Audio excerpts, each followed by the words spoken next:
Vous cheminez au cœur d'une foule dense et animée, vêtue uniquement de l'authenticité la plus nue de votre être. Une exclamation surgit alors, perçant le brouhaha environnant, une voix vocifère votre nom tandis qu'un doigt se dresse vers vous, chargé d'une accusation entièrement fabriquée. Avant même que la possibilité de prononcer un mot de défense ne vous effleure, l'assemblée entière opère une rotation pour vous faire face. Aucune question n'est posée pour clarifier la situation. Aucune démarche n'est entreprise pour vérifier la véracité des allégations. Les individus se contentent de projeter des invectives, des termes si acérés qu'ils transpercent votre sérénité intime avec la netteté de lames effilées. L'aspect le plus intolérable de cette scène réside dans l'identité même de ceux qui orchestrent cette foule, de ceux qui conduisent l'assaut avec la plus grande véhémence. Il s'agit précisément des personnes que vous avez, par le passé, protégées, celles qui vous gratifiaient de sourire en votre présence, partageaient votre nourriture et s'asseyaient à vos côtés dans une proximité feinte. Une réalité se vérifie à travers les siècles avec une régularité implacable. Les guerres les plus abjectes et les plus dévastatrices menées contre votre personne ne sont jamais initiées par l'étranger croisé par hasard. Elles éclosent invariablement à l'intérieur de votre propre sphère, portées par des initiés, ceux qui étaient admis dans le cercle de votre confiance. La trahison la plus profonde ne jaillit pas d'un visage inconnu dans la rue, elle provient de la main familière à laquelle vous aviez, un jour, accordé votre foi sans aucune réserve. Les travaux de recherche sur la dynamique des groupes le confirment sans équivoque. Dès l'instant où la peur et la jalousie s'infiltrent dans un cercle restreint, elles se propagent avec la rapidité d'un feu de forêt, consumant sur leur passage toute logique, toute compassion et toute volonté de discerner le vrai. Et lorsque vous, l'élu, placez devant eux un miroir sans concession de leur pourriture intérieure, ils sont prêts à toutes les extrémités pour briser ce reflet, même si cela implique de vous anéantir entièrement dans la foulée. Nous vous exprimons notre reconnaissance, élus. N'oubliez pas de faire circuler cette clarté en appuyant simplement sur le bouton « J'aime » et en vous abonnant à notre chaîne si ce n'est déjà fait. Cette action permet au message de toucher davantage d'esprits qui en ont besoin. Il relève de notre devoir partagé de propager cette lucidité, afin qu'aucun autre élu ne s'engage, les yeux fermés, dans le même piège aux conséquences mortelles. Nous vous remercions infiniment de participer activement à cette mission. Vous faites partie d'une force d'une ampleur bien supérieure à ce que vous imaginez. Et le simple fait de votre présence ici, la portée de votre parole, possède une importance bien plus grande que vous ne le percevez. Revenons à présent à cette vérité dont il déteste la mise en lumière. Votre univers n'a pas chancelé parce que vous étiez dans l'erreur. Il a tremblé précisément parce que vous aviez raison, et que leur psyché était incapable de supporter le poids de cette réalité. Les hostilités n'ont pas débuté en raison d'une faiblesse supposée de votre part. Elles sont nées au moment où vous vous êtes dressé dans toute votre hauteur, alors qu'ils anticipaient votre soumission, comme par le passé. Ils se sont vus contraints de déformer votre histoire, d'empoisonner votre réputation, de saturer l'atmosphère de calomnie, simplement parce que la vérité que vous incarniez représentait une menace directe pour la façade mensongère de leurs apparences. Plutôt que d'affronter courageusement leurs propres ténèbres intérieures, ils ont préféré vous les projeter comme on lance de la boue, espérant qu'elle souillerait durablement votre image. Vous savez intimement ce que cela a représenté sur le plan émotionnel. Un jour, vous avanciez paisiblement dans votre vie, accomplissant votre œuvre, veillant à votre propre chemin sans déranger personne. Le lendemain, l'air autour de vous s'était alourdi de murmures venimeux. Des conversations de groupe auxquelles vous n'étiez pas conviés bruissaient de votre nom comme un bourdonnement persistant. Des publications apparaissaient sans vous mentionner explicitement, et des personnes que vous connaissiez depuis des années semblaient soudain trop occupées pour un simple appel téléphonique. Pendant que vous tentiez de comprendre la nature de l'orage s'abattant sur vous, eux œuvraient dans l'ombre pour l'attiser sans relâche. Cette conduite dépasse la simple révolte, élue, elle relève d'une lâcheté profonde.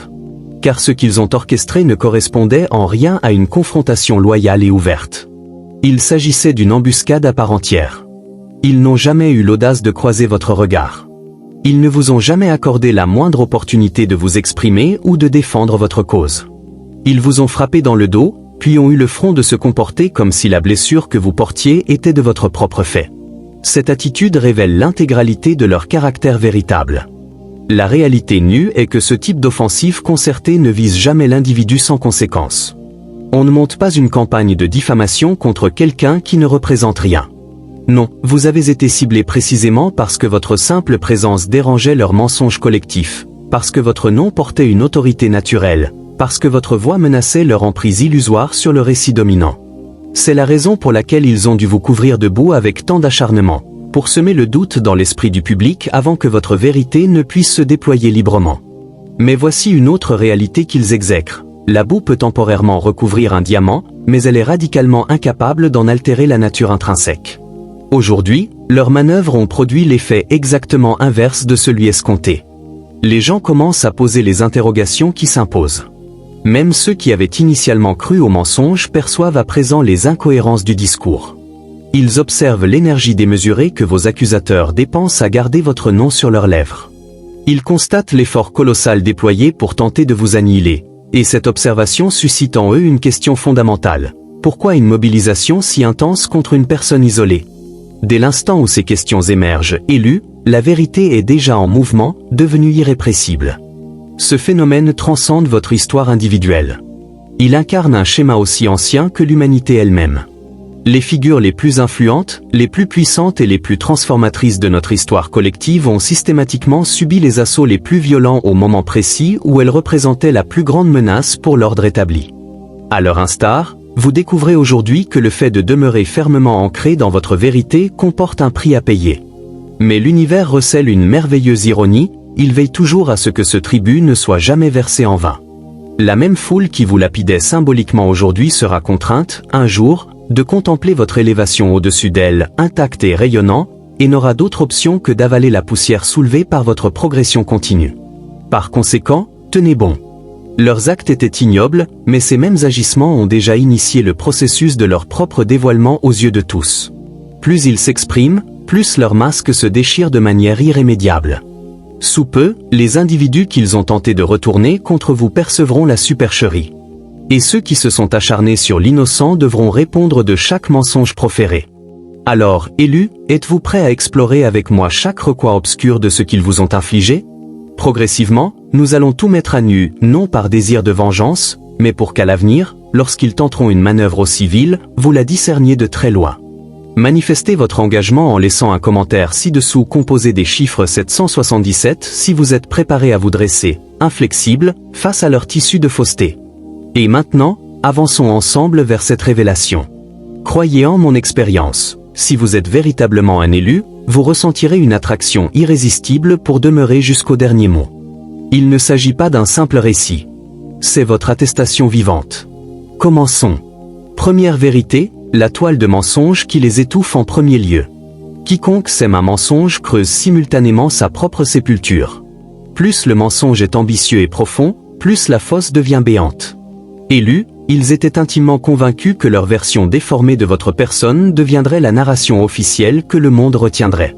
Ils croyaient pouvoir maîtriser le récit, faire de vous le coupable idéal et s'extraire de cette situation les mains parfaitement propres. Mais voici la vérité qu'ils abominent par-dessus tout. Les mensonges partagent la nature des fils d'araignée, ils paraissent fragiles, presque invisibles au premier regard. Cependant, plus ils s'en servent pour vous immobiliser, plus ces liens se resserrent inexorablement autour de leurs propres membres. Aujourd'hui, ils se débattent avec frénésie dans le piège qu'ils ont eux-mêmes tissé, le souffle court, tandis que la vérité aiguise ses instruments avec une patience imperturbable. Imaginez la scène, un individu vous jette de la boue devant une assemblée, un sourire hypocrite aux lèvres, persuadé que la foule ne s'interrogera jamais sur la provenance de cette salissure.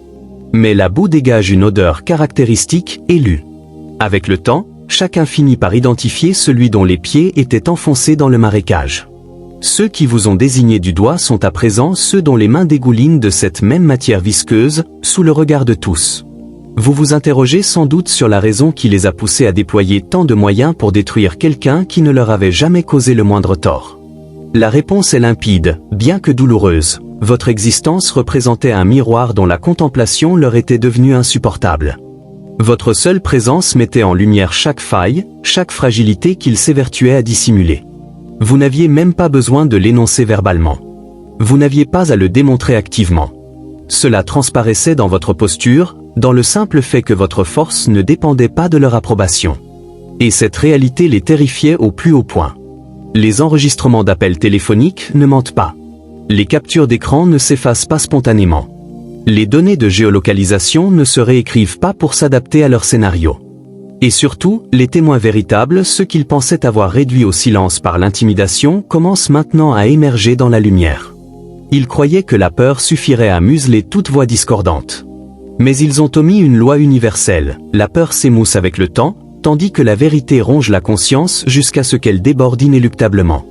Leur attaque ne s'est pas produite au grand jour, sous la forme d'une première pierre lancée au hasard. Non, ils vous ont observé attentivement, scruté dans le détail bien avant que vous ne soupçonniez leur existence. Ils ont attendu patiemment le moment optimal pour enfoncer la lame. Lorsque votre trajectoire a croisé leur dessein, lorsque vous avez refusé de construire votre avenir sur les fondations tordues qu'ils vous proposaient, ils vous ont catalogué comme cible prioritaire. Non par des menaces explicites, non par un affrontement que vous auriez pu anticiper. Ils l'ont fait par le silence, ce silence froid, calculé, qui verrouille les portes avant même que vous n'ayez pu frapper. Des opportunités qui auraient légitimement dû vous échoir se sont mystérieusement évaporées.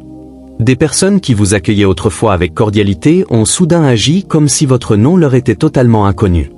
Leur objectif était de vous faire sentir le monde se resserrer autour de vous, vous asphyxiant graduellement jusqu'à ce que vous finissiez par céder sous la pression. Mais voici l'endroit où vous les avez blessés le plus profondément, élus, vous n'avez pas cédé. Chaque obstacle qu'ils ont semé sur votre route, vous l'avez franchi.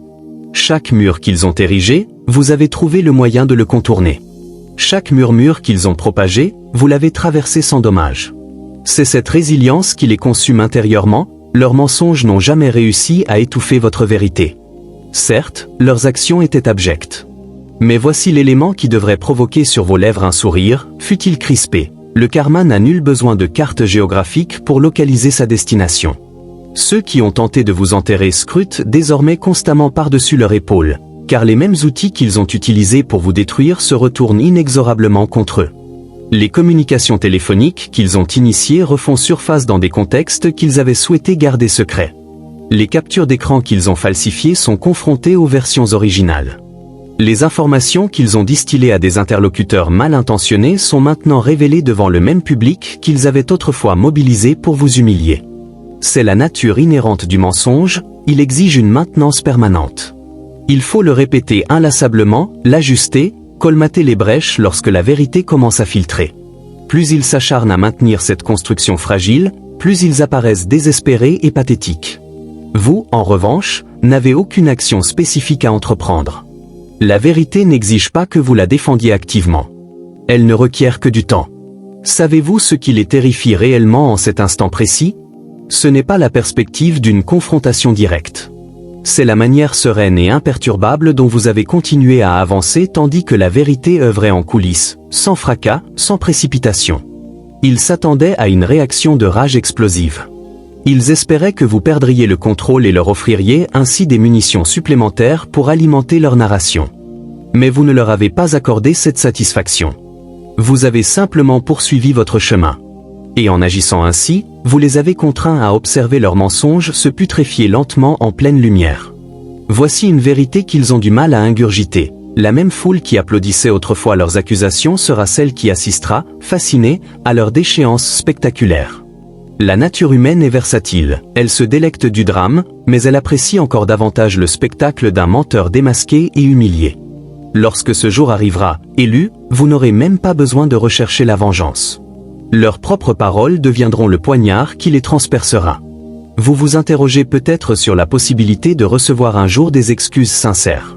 Vous n'en recevrez pas. Les individus de cette trempe ne présentent jamais d'excuses authentiques. Ils préfèrent réécrire le passé pour s'y attribuer le rôle de la vertu et feindre qu'ils n'ont jamais commis la moindre faute. Toutefois, n'interprétez pas leur mutisme actuel comme un signe de victoire de leur part. Ce silence est l'expression pure de la peur. C'est le grondement sourd de leur prise de conscience. Ils ont été démasqués, leur édifice s'effondre, et vous demeurez debout, plus inébranlable que jamais. Laissez donc cette réalité vous nourrir. Permettez à chaque mensonge qu'ils ont proféré de devenir un poids supplémentaire que vous soulevez désormais de vos épaules avec aisance. Ils vous ont choisi comme champ de bataille, mais ils ont omis un détail essentiel. Vous êtes né pour ce type de combat. Chaque rumeur constitue la preuve que vous comptiez suffisamment pour être pris pour cible. Chaque calomnie atteste que vous avez dérangé un équilibre corrompu qui nécessitait impérativement d'être bouleversé. Et chaque accusation mensongère n'est qu'un brin supplémentaire dans la corde qu'ils ont eux-mêmes nouée autour de leur cou depuis l'instant où ils ont décidé de vous attaquer. Leur toile de mensonges les étouffera en premier lieu, élus. Et lorsque ce moment surviendra, le monde se souviendra non pas de l'image falsifiée qu'ils ont tenté d'imposer, mais de la force inaltérable que vous avez manifestée alors que presque tous étaient trop effrayés pour vous soutenir. Deuxième vérité, lorsque le marteau a échoué, ils sont passés au miel empoisonné. Lorsqu'ils réalisent qu'ils ne peuvent éteindre votre flamme par la force brute, ils tentent de vous persuader qu'il est plus prudent et plus sûr de demeurer tapis dans l'obscurité. Élus, chacune de leurs tentatives pour vous briser n'a fait que vous transformer en une version d'eux-mêmes qu'ils ne peuvent plus contenir ni dominer. Ils vous ont assailli avec tout l'arsenal à leur disposition, rumeurs venimeuses, sabotage discret, exclusion glaciale.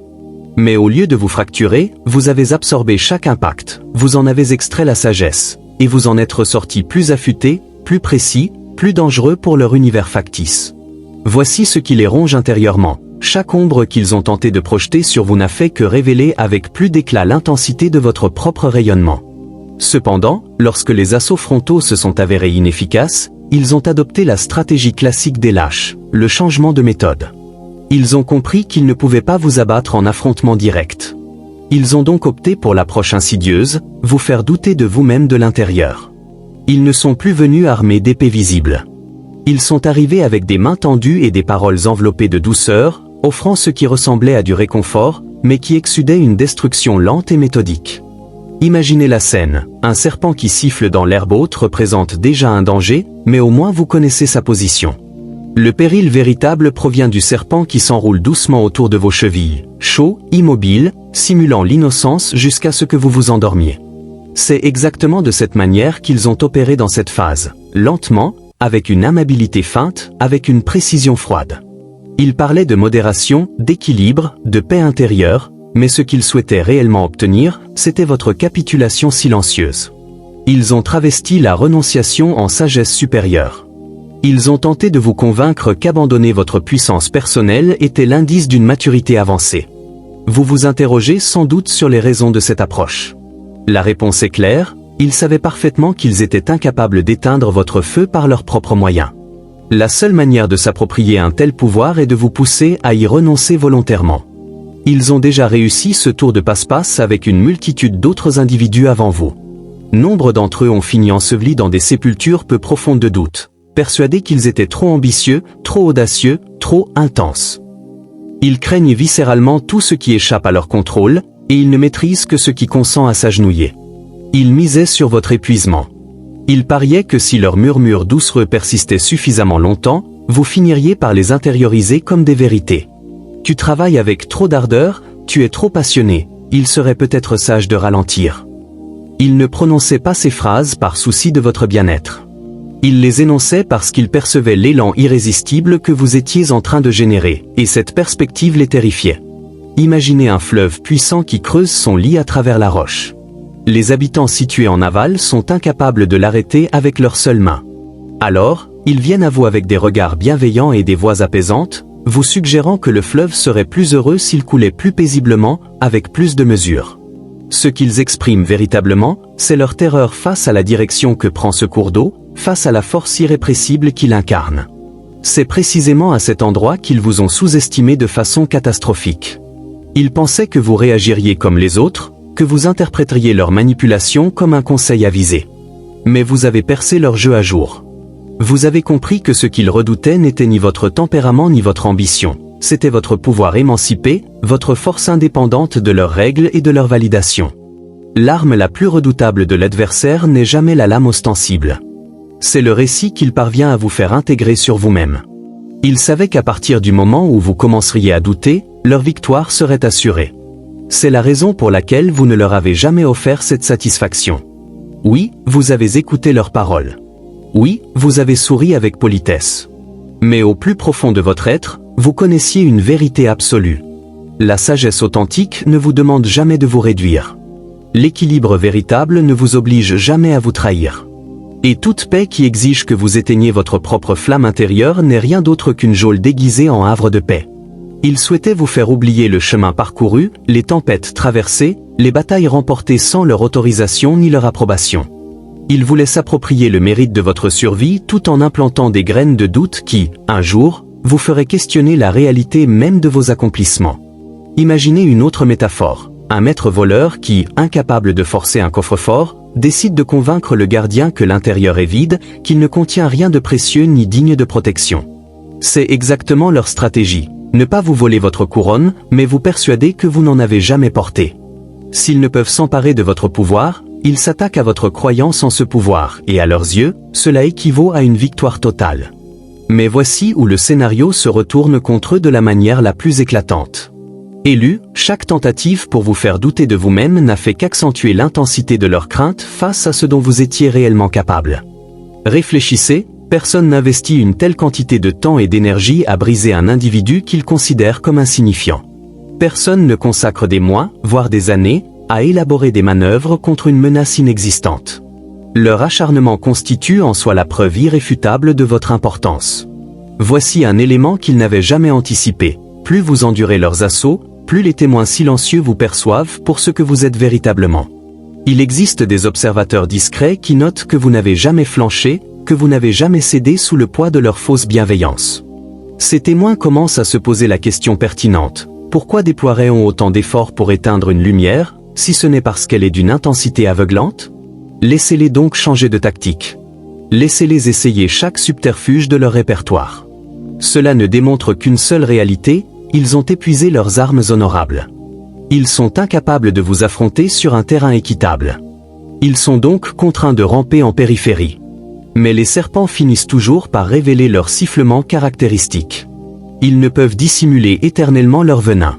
Et lorsque ce jour surviendra, élus, vous n'aurez même pas besoin de clamer « Je vous l'avais prédit ». La vérité se dressera à vos côtés comme un monument inébranlable. Et ce seront eux qui s'étoufferont avec la douceur toxique de leurs propres paroles empoisonnées. Vous n'êtes pas venus en ce monde pour être domestiqués. Vous êtes venus pour leur rappeler que l'essence sauvage authentique ne peut être mise en cage. Ils pensaient pouvoir vous faire douter de cette nature. Ils pensaient pouvoir vous bercer dans une existence rétrécie grâce à leurs murmures insidieux. Mais vous êtes toujours présents, plus vastes que leurs mensonges, plus lumineux que leurs ombres, plus solides que leurs manipulations les plus subtiles. Ils peuvent modifier leur stratégie à l'infini, mais ils ne pourront jamais altérer cette réalité fondamentale. Vous avez été conçus pour chaque conflit, visible ou invisible. Et en définitive, chaque effort qu'ils ont déployé pour vous affaiblir n'est devenu qu'une attestation supplémentaire de votre puissance inaltérable. Troisième vérité, on ne peut inhumer ce qui est destiné à s'élever. Ils n'ont pas échoué parce qu'ils ont été incapables de vous stopper. Ils ont échoué parce qu'ils n'ont jamais saisi que vous étiez, par essence, inarrêtable, élu. Leur erreur la plus fatale ne résidait pas dans les attaques directes, les rumeurs ou les complots ourdis dans l'ombre. Elle provenait de la conviction arrogante qu'ils pouvaient mesurer votre valeur à l'aune de leur approbation ou de leur rejet. Vous n'avez jamais sollicité leur autorisation pour progresser. Vous n'étiez pas prédestiné à vous incliner devant leurs règles arbitraires. Vous avez été façonné dans une substance qu'ils sont incapables de reproduire. C'est précisément la raison pour laquelle votre ascension était inéluctable dès l'origine. Imaginez une montagne qui s'élève vers le ciel avec majesté. Elle ne demande jamais à la vallée l'autorisation de culminer plus haut. La pluie, le vent, les orages peuvent tenter de l'éroder, mais la montagne ne rapetisse jamais pour autant. Elle devient simplement plus acérée, plus imposante, plus inébranlable. C'est une exacte représentation de vous. Ils se percevaient comme les éléments capables de vous modeler à leur guise. Ils ont oublié que les intempéries sont passagères, tandis que la montagne demeure. Lorsqu'ils ont finalement réalisé que le contrôle leur échappait totalement, le désespoir a imprégné chacun de leurs gestes. Ils ont commencé à évoquer votre personne au passé, comme s'ils étaient les narrateurs ultimes de votre histoire, comme si leurs mains tremblantes et souillées d'encre tenaient encore le stylet pouvant dicter votre destin. Ils ont tenté de se convaincre eux-mêmes et de persuader le monde que votre ère était révolue. Mais voici la vérité qui les fait s'étrangler aujourd'hui, vous aviez saisi le stylet depuis longtemps et réécrit la conclusion pendant qu'ils complotaient encore le prologue. Vous n'avez jamais été leur trophée à capturer, à briser et à exhiber comme preuve de leur suprématie. Au contraire, vous êtes devenu l'unique réalité qu'ils juraient impossible, une force échappant à leur contrôle, une vérité qu'ils ne peuvent déformer, une victoire qu'ils ne pourront jamais s'approprier. Si vous vous interrogez sur la raison profonde de leur ébranlement, voici la réponse limpide. Tous les systèmes qu'ils ont érigés, toutes les manipulations qu'ils ont perfectionnées reposent sur un axiome central. Les individus finissent toujours par se conformer aux règles non écrites. Vous avez brisé ces règles sans la moindre hésitation. Et à présent, ils vous observent, stupéfaits, vous élever sans leur aval, sans leur bénédiction, sans leur permission. Ils peuvent tenter de parler plus fort que vous. Ils peuvent s'efforcer de semer le doute. Ils peuvent même chercher à vous effacer de leur version officielle des événements. Mais rien de tout cela n'a d'importance. La vérité n'est pas un personnage secondaire que l'on peut supprimer à sa guise. La vérité possède cette faculté extraordinaire de refaire surface, quelle que soit la profondeur à laquelle on tente de l'enfouir. Et vous, élus, vous êtes la preuve vivante, irréfutable, que nul, pas même l'adversaire le plus acharné, ne peut empêcher l'ascension de ce qui est né pour s'élever. Quatrième vérité, la peur dans leur regard est l'attestation éclatante de votre puissance. Si la simple évocation de votre nom fait frémir une assemblée, cela ne témoigne absolument pas d'une faiblesse de votre part. Cela révèle qu'ils sont incapables d'entraver la vérité que vous portez en vous. Élus, ils tressaillent dès que votre nom est prononcé. C'est comme si l'atmosphère se modifiait brutalement autour d'eux, plus dense, plus coupante, saturée du souvenir de chaque tentative avortée pour vous contrôler. Ils ne vous maudissent pas parce que vous leur auriez causé un préjudice. Non, ils vous maudissent parce que vous refusez catégoriquement de vous incliner, alors que la soumission était le seul langage qu'ils maîtrisaient parfaitement. Imaginez une tempête qui s'abat sur une cité de verre. Le vent ne s'interrompt jamais pour demander la permission d'entrer. Il ne ralentit pas pour épargner les parois fragiles. Il avance avec sa puissance naturelle, et le verre se brise inévitablement. Cette image vous correspond. Vous avez traversé leurs illusions de la même manière, non par un chaos désordonné, mais par une vérité implacable qui n'a laissé subsister aucune fausseté. Les mensonges qu'ils ont érigés pour vous maintenir dans un état de petitesse n'ont jamais été suffisamment solides pour résister à votre simple présence. Aujourd'hui, ils tentent de réécrire l'histoire en murmurant que vous êtes dangereux, imprévisible, une menace qu'il faut absolument neutraliser. Mais une question destructrice démonte leur récit. Un souverain dépenserait-il autant de temps et d'énergie à s'inquiéter d'un vagabond insignifiant? Un empire tremblerait-il à l'idée d'une personne réellement impuissante? Évidemment non. La peur ne se gaspille jamais sur l'insignifiant. Et c'est là que la vérité se révèle au grand jour. Leur acharnement contre vous n'est pas un signe de votre faiblesse.